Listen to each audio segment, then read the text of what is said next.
Hello everybody, welcome back to the channel where today we're going to be going through the Packers week 2 victory over the Indianapolis Colts, where they were able to pull off an upset of Indianapolis as everyone predicted without Jordan Love that the Packers would lose pretty easily to the new flashy player in Anthony Richardson. But that was not happening as the Packers had a really great game plan both on offense and defense that really kept the ball out of the Colts' hands, focused on the run game, and forced turnovers that were the three main keys in the game. So, break down how this video is going to go. We're going to go through the scoring and key team stats of the game. Then we'll go through the individual player stats for Green Bay and my overall impressions of how the game went. So before we do that, remember to like, comment, and subscribe to the channel for more. Posting videos every week during the NFL season of Packer reviews, NFL power rankings, predictions, and will be stuff as that is getting down close to the playoffs. And if you enjoyed that kind of content, remember to subscribe, and I'll keep posting more of that. So let's go and get started with the scoring breakdown here. Start off in the first quarter with the Packers getting a 10-0 lead of a Braden Narvison 46-yard field goal and a Dontavian Wicks 14-yard touchdown pass from Malik Willis, which was Malik's first touchdown pass in his NFL career for a 10-0 lead. No scoring in the second quarter, although the Packers did get close. Just fumbled on the 1-yard line by Josh Jacobs that prevented an easy touchdown from being scored.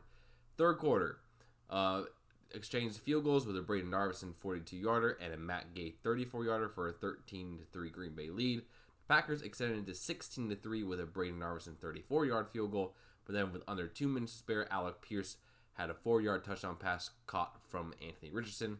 They failed an onside kick. The Packers ran off some clock. They had a one last-minute drive. Sorry, there was a fly. And they failed to get anything going and threw a game-ending interception. So team stats, the Packers had 383 total yards to the Colts 338.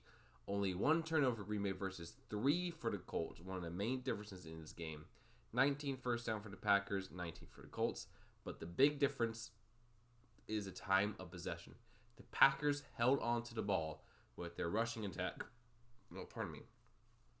for over 40 minutes.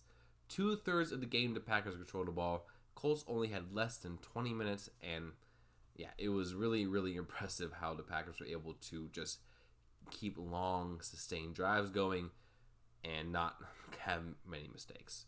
For stats-wise for Green Bay, Malik Willis, 12 of 14 for 122 yards and 1 touchdown. Josh Jacobs running 32 yards, 151 yards, 32 carries, 151 yards for 4.7 average.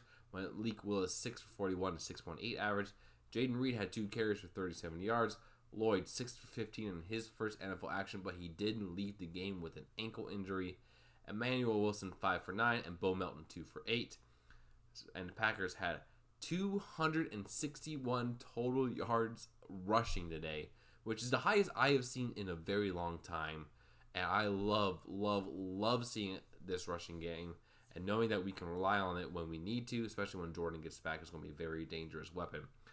For receiving, Romeo Doubs, 3 for 62 yards, no touchdowns. Wicks, 3 for 26 and a touchdown. Tucker Kraft, 2 for 16. Reed, 2 for 9. Musgrave, 1 for 6. And Lloyd, 1 for 3. The receiving game was obviously not the priority today, as we did not want to put Malik in a scenario where he would suck. So, not a lot of stats there for the Packers. Fumbles, Josh Jacobs lost the fumble at the goal line in the second quarter. That prevented the Packers from getting an even bigger lead. Reed had a fumble as well. For the defense, Quay Walker led the team in sacks with 6 and 6 solo, and then Javon Bullard was second with 5 total tackles. Tackles for loss, we had 1 by Xavier McKinney, 2 by Devontae White, who also had the only sack of the day on Anthony Richardson, and Lucas Van Ness also had a tackle for loss. Javon Bullard, McDuffie, McKinney, Alexander, Williams, Valentine, and Wilson all had pass deflections, really were getting involved in getting their hands on balls, which is fantastic. And then McDuffie had a quarterback hit. Devontae White had 2 quarterback hits as well. He was causing problems all day for the Colts O-line, so yeah, really good there by the defense. Interceptions, the Packers had 3 of them. Xavier McKinney had his second in as many games with Green Bay. Evan Williams had the pick on the Hail Mary attempt by Anthony Richardson to end the game. And Eric Wilson had an amazing interception where he was just undercut the route, undercut the receiver, and got the pick there. So really good job by Eric Wilson. No kick returns, no punt returns either. Narveson with 3 for 4. He did miss a 45-yard field goal attempt, which he missed the same one last week. So, pardon me. 46 for the long, and made his only extra point of the day. And one of the stars of the game, actually, Daniel Whelan, our punter. 3 punts, average of 46.3 yards, all 3 inside the 20, and long of 59. The most impressive punt he had was the one he gave to the Colts at the end of the game, where he pinned them down to the 5-yard line. That was really, really impressive. He's going to be a good punter for us for years to come. Really happy we have him here. So, some guys I really want to shout out. One, gotta shout out Malik Willis. Been with the Packers for about 2.5 weeks after we traded for him. He had the best game of his career. He sucked when he was with Tennessee, but today we'll really develop a nice game plan for him.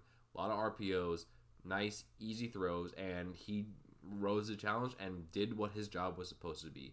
12 of 14, 122 yards, and a touchdown for his first NFL touchdown. Overall, I was very impressed with Malik, knowing that he could be a quality backup if the game plan is schemed up for him well. Also had 41 yards on the ground, was really dynamic in that aspect as well. Another guy to shout out, Josh Jacobs, 32 for 151 yards. Really took the bell cow today. That fumble did hurt, as he would have had his first touchdown with the Packers, but he's not washed. I think he's going to be a really, really good running back for us. Should have 1,400 yards rushing if he keeps this up.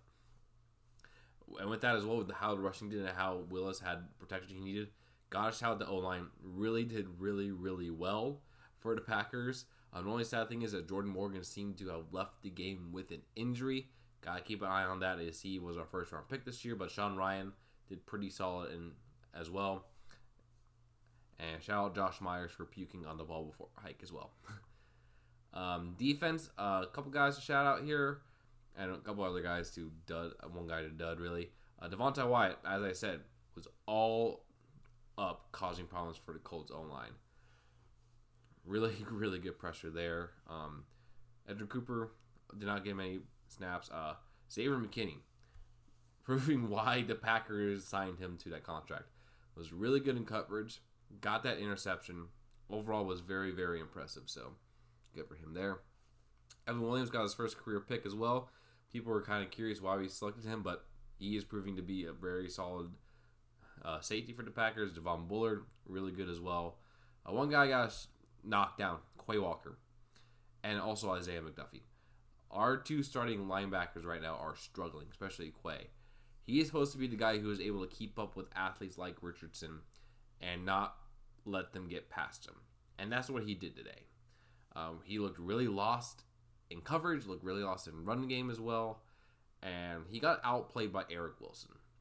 I would not be surprised if we start seeing more of Edwin Cooper and Eric Wilson in the next couple of weeks, as McDuffie and Walker have not really been able to step up. So, yeah. Quay Walker, really, really bad there. Narveson just need to clean up those 45-yarders, as that's the only kicks he's missed are the 2 45-yarders he had to attempt. But I have faith in him. I think he's going to be more an asset than Carlson was, and he's only been with Packers for 2 weeks. Still getting used to the organization. Same with Malik. And like I said, Daniel Whelan was incredible for the Packers this week, so good job for him there. Anyway, take a look.